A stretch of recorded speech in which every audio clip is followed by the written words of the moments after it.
Welcome back to another episode of Tales from the Cartridge Bedtime Stories.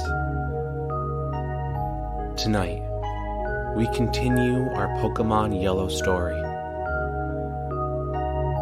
Our main character, Red, received his first Pokémon in the form of a wild and difficult Pikachu. But he questions if he has what it takes to become a Pokémon trainer. But he won't have long to think about it, with his rival, Blue, wanting to battle.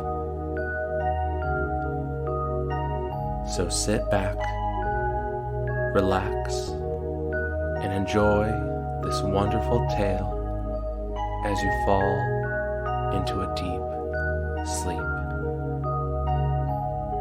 Enjoy.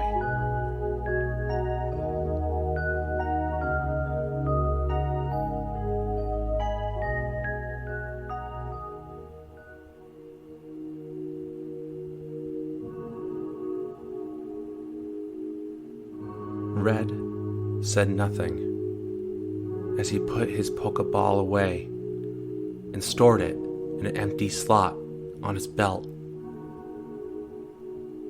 He didn't want to say a word to either Blue or the professor, as they both disappointed him in different ways. Blue through his rudeness, and Oak for his acceptance of his grandson's behavior. After giving a soft and quiet thank you to Professor Oak, Red turned and began to leave. But before he could exit and begin his journey, Blue stopped him and challenged him to a Pokémon battle. Red's anger was getting the better of him. He knew he should just walk away, but he wanted to wipe Blue's smug smirk off of his face. Red took the single small Pokeball off of his belt and clicked its center button, expanding it to full size. Blue did the same as he threw out his Pokeball to reveal an Eevee. The small brown and white furred Pokemon emerged from its Pokeball and stood proudly before Red. Red felt more annoyed, as he would have had that Eevee if Blue didn't get in his way.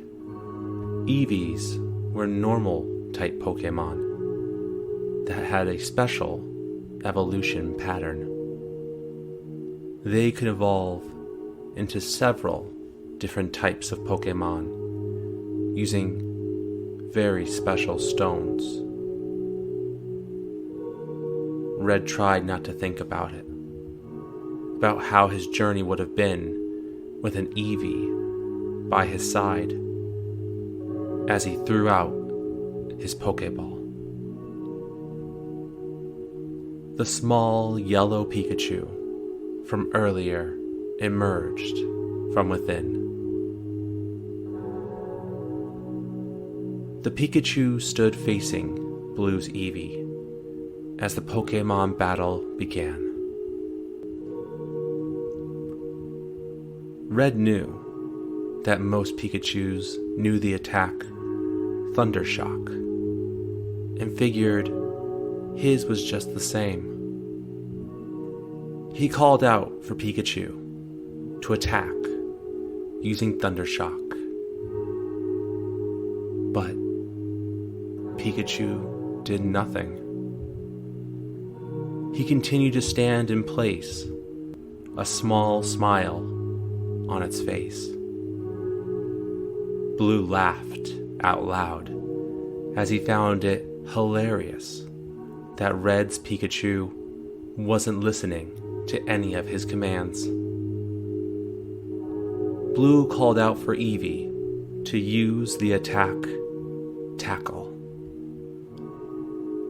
Eevee charged forward, its head down, as it tried to ram into Pikachu. However, before Eevee could land its attack, Pikachu quickly jumped out of the way. As it turned to the side, Pikachu's body turned and spun, connecting its zigzag yellow tail into Eevee's head and smacking it to its side.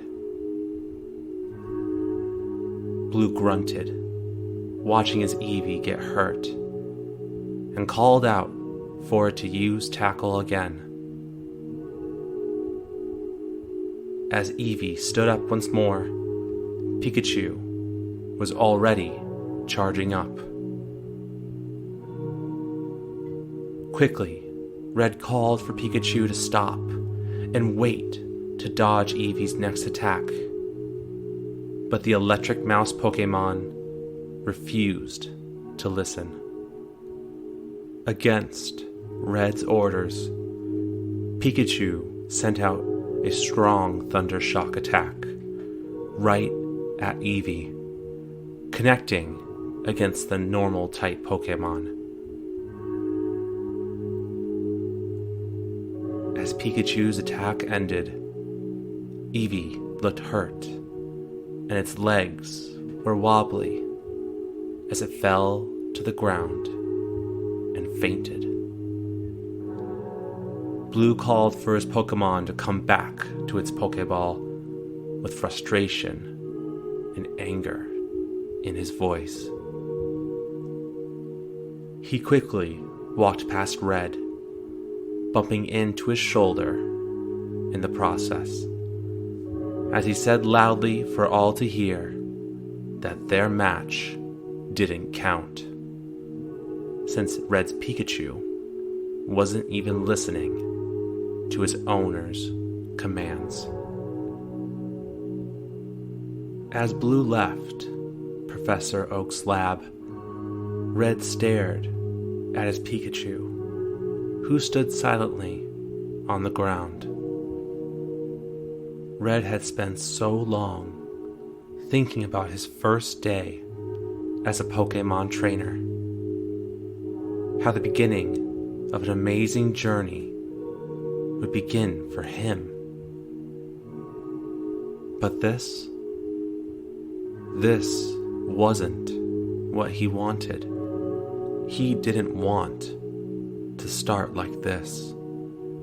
His first Pokémon battle, and he didn't even feel like he was part of it.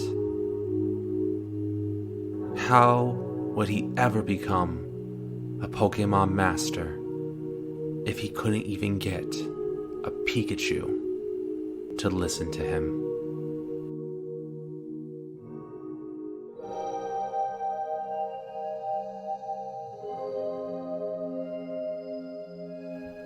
Red stood for a few moments, processing everything that had happened. As he snapped out of his mindlessness, Red pulled out his Pokéball, enlarged it, and pointed it at Pikachu as it went back to its new home. As Red motioned to put the Pokéball away, it suddenly started to rumble in his hand. As quickly as Pikachu went back into his Pokéball, he came bursting back out. He stood, yellow, cute, with a small smile on his face, as he stared back up at Red. Red looked down at his Pikachu in confusion. Why did he come out of his Pokeball without being told to? Professor Oak noticed and stated that Red's Pikachu must not like being in his Pokeball. Red looked at Professor Oak with more confusion showing on his face as the good professor told him that it would be okay. Knowing more about Pokémon, Professor Oak recommended that Red allow his Pikachu to walk with him, as it would help improve their relationship. Red stood in disbelief. If he couldn't even keep a Pikachu in its Pokeball, how could he ever catch other Pokemon? Ones even more large and more powerful than a Pikachu. Was this a sign that his dream of becoming a Pokémon Master was impossible? Red looked down at his one and only Pokémon as he met eyes with Pikachu.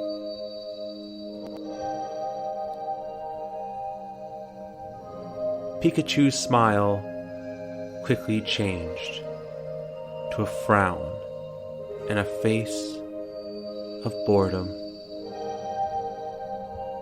Red tried not to dwell on it, as he said nothing to anyone and walked out of the professor's laboratory.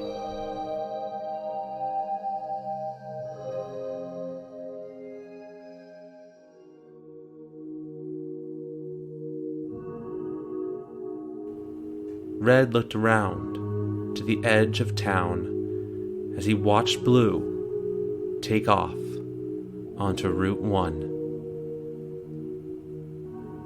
Route 1 was the north exit out of Pallet Town. It was the path that Red would also have to take to begin his journey and make his way to Viridian City to try and get his first gym badge. But Red's confidence was at an all-time low. As Red and Pikachu walked up to the edge of Route 1, the young Pokémon trainer looked down at his new Pokémon. Pikachu refused to look back at his new and forced partner. Red looked forward again, out into Route 1. All of the long grass and trees hiding all sorts of mysterious and new Pokémon. He remembered the promise he made to himself. A promise to try and go the distance. It was all or nothing. As he took a deep breath, a small flame of courage reignited in his heart. Red and Pikachu took their first steps onto Route 1.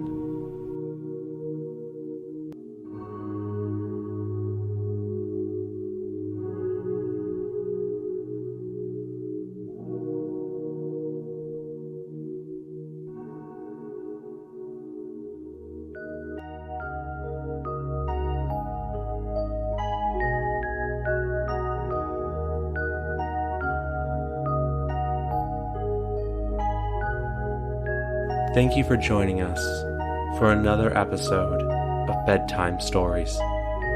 Please let us know what you think of our bedtime stories on our social media or by emailing us at talesfromthecartridge@gmail.com with all of the E's being 3s.